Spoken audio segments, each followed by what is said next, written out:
Halo, assalamualaikum warahmatullahi wabarakatuh. Jadi hari ini kita akan mempelajari tentang buffer atau larutan penyangga. Di pertemuan sebelumnya kita sudah mempelajari tentang hidrolisis garam. Sekarang kita mempelajari tentang larutan penyangga. Jadi ini ada hubungannya ya antara hidrolisis dan buffer. Oke. Jadi buffer atau larutan penyangga adalah larutan yang dapat digunakan untuk mempertahankan pH pada rentang tertentu. Jadi fungsinya buffer itu adalah larutan yang dapat mempertahankan pH. Nah, ini. Kemudian larutan penyangga ini terdiri dari asam lemah dan basa konjugasinya atau basa lemah dengan asam konjugasinya. Jadi di sini buffer itu dia lemah. Jadi asam atau basa lemah dengan asam atau basa konjugasinya ya, sesuai dengan teori asam basa Bronsted-Lowry ya. Kita sambil mereview kegiatan yang kemarin. Kemudian untuk jenis-jenis buffer di sini, buffer ada dua, yaitu yang pertama adalah buffer asam. Jadi larutan penyangga asam itu adalah asam lemah dan basa konjugasinya. Larutan penyangga ini bekerja untuk mempertahankan pH pada daerah asam, yaitu pH-nya kurang dari 7. Contoh larutan penyangga asam adalah campuran asam lemahnya adalah CH3COOH, yaitu asam asetat, nama lainnya asam etanoat, atau kalau kita sebutnya adalah asam cuka, dengan CH3COOH yang mengandung basa konjugasi CH3COO-. Nah, jadi ada asam lemah CH3COOH dan basa konjugasinya yaitu CH3COO-. Kenapa? Karena garam yang CH3CONA ini kalau di air atau dia akan menjadi ion kan. Nah, jadi terbentuk CH3COO- ini. Kemudian untuk buffer basa yaitu larutan penyangga yang terdiri atas basa lemah dan asam konjugasinya.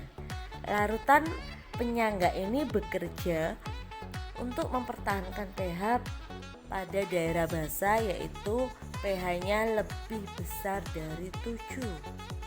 Contoh larutan penyangga basa adalah campuran dari NH4OH, amonia hidroksida dengan amonium hidroksida dengan amonium klorida NH4Cl. Amonium klorida ini dia mengandung asam konjugasi yaitu NH4+. Nah, ini dia ya. Jadi sesuai dengan Bronsted-Lowry.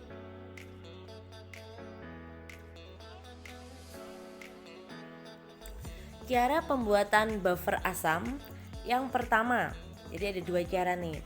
Yang pertama, mencampurkan asam lemah dengan garamnya. Itu tadi CH3COOH dengan CH3COONA. Nah, jadi mencampurkan asam lemah dengan garamnya. Yang kedua, mencampurkan asam lemah berlebih dengan basa kuat. Nah, misalnya ini CH3COOH dengan natrium hidroksida atau NaOH, ini otomatis konsentrasi dari asam lemahnya berlebih. Misalnya volumenya sama ya, otomatis konsentrasinya harus berlebih. Jadi kalau kita gampangnya yaitu yang lemah yang menang, karena dia yang paling banyak. Cara pembuatan buffer basa yaitu mencampurkan basa lemah dengan garamnya sama. Berarti kita mencampurkan NH4OH dengan NH4Cl. Garamnya NH4Cl. Dari NH4Cl nanti dia akan menjadi asam konjugasi ya, NH4+. Cara yang kedua yaitu mencampurkan asam mencampurkan basa lemah berlebih dengan asam kuat. Jadi bisa juga kita membuatnya dengan NH4OH berlebih direaksikan dengan HCl yang jumlahnya lebih sedikit HCl-nya. Jadi di sini untuk buffer yang lemah yang menang, jadi yang berlebih. Untuk pH, kalau kita mencari pH untuk larutan penyangga asam atau buffer asam, untuk mencari H+ adalah Ka dikalikan mol asam dibagi dengan mol garam. Sebenarnya itu aja sih, mol asam per mol garam.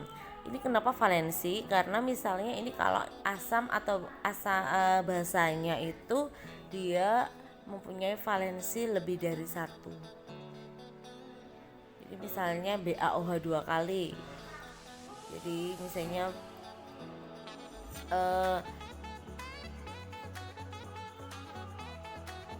BaCN2 misalnya seperti itu, HCN dan BaCN2 kayak gitu. Jadi kalau dia basanya lebih dari ini ya, valensinya lebih dari 1.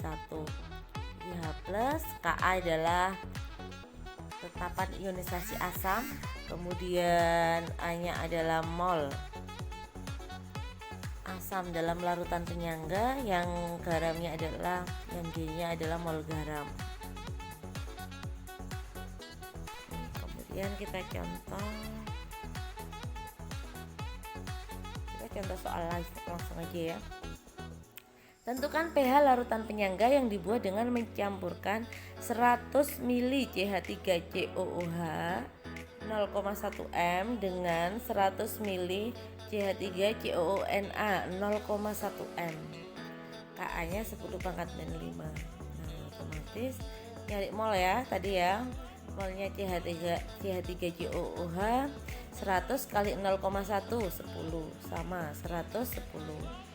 Karena dia sudah basa lemah dan garam, berarti kita nggak usah mereaksikan, langsung masukkan ke rumus.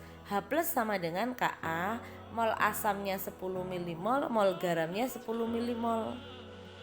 Berarti H+ sama dengan 10 pangkat min 5. Maka pH min log H+, pH min log 10 pangkat min 5. Kalau H+-nya 10 pangkat min 5, maka pH adalah 5.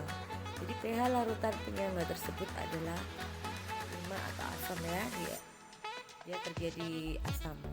Kemudian pH larutan buffer basa, sama namanya basa berarti kita pakai OH-. OH- sama dengan Kb dikali B mol basa dibagi mol garamnya. Sama kalau ini misalnya koefisiennya apabila dia jumlah kation basanya ini lebih besar dari 1. Oke, langsung ke soal aja supaya jelas. Tentukan pH larutan penyangga yang dibuat dengan 100 ml NH4OH 0,1 m dan 100 ml NH4Cl 1 m. Kb-nya adalah 2 kali 10 pangkat min 5. Oke, kita nyari molnya dulu, kemudian kita masukkan ke rumus ya. Kb-nya kita masukkan 2 kali 10 pangkat min 5 kali 10 ya, kita coret. Maka POH, kalau OH-nya 2 kali 10 pangkat min 5, maka POH-nya adalah 5 min log 2 itu POH.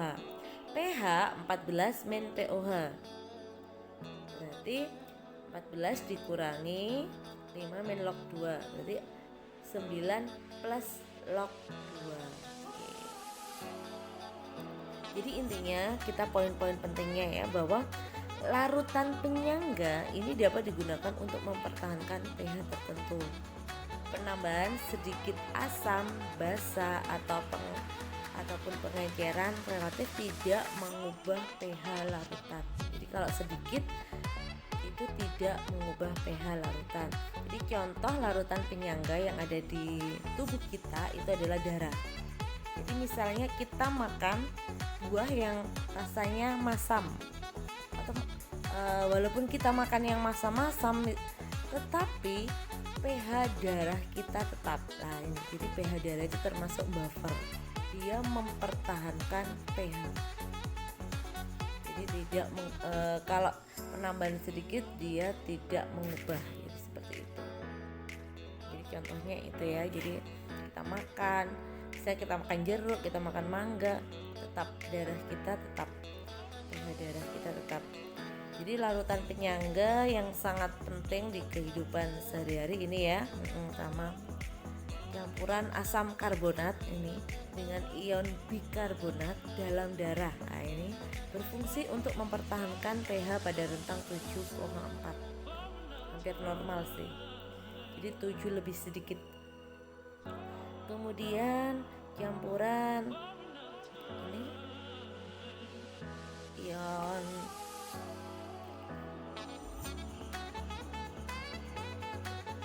hidrogen ya, hidrogen fosfat, dan ini berfungsi sebagai sistem penyangga pada cairan intrasel. Nah, jadi ini sering keluar di soal-soal biasanya SBMPTN kayak gitu, sering keluar. Kalau dulu di ujian nasional juga sering. Jadi apa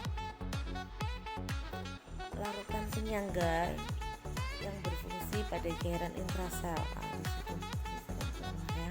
Jadi ini saya kasih soal-soalnya. Kalian pelajari dulu ya. Oke, selamat berlatih. Terima kasih. Wassalamualaikum warahmatullahi wabarakatuh.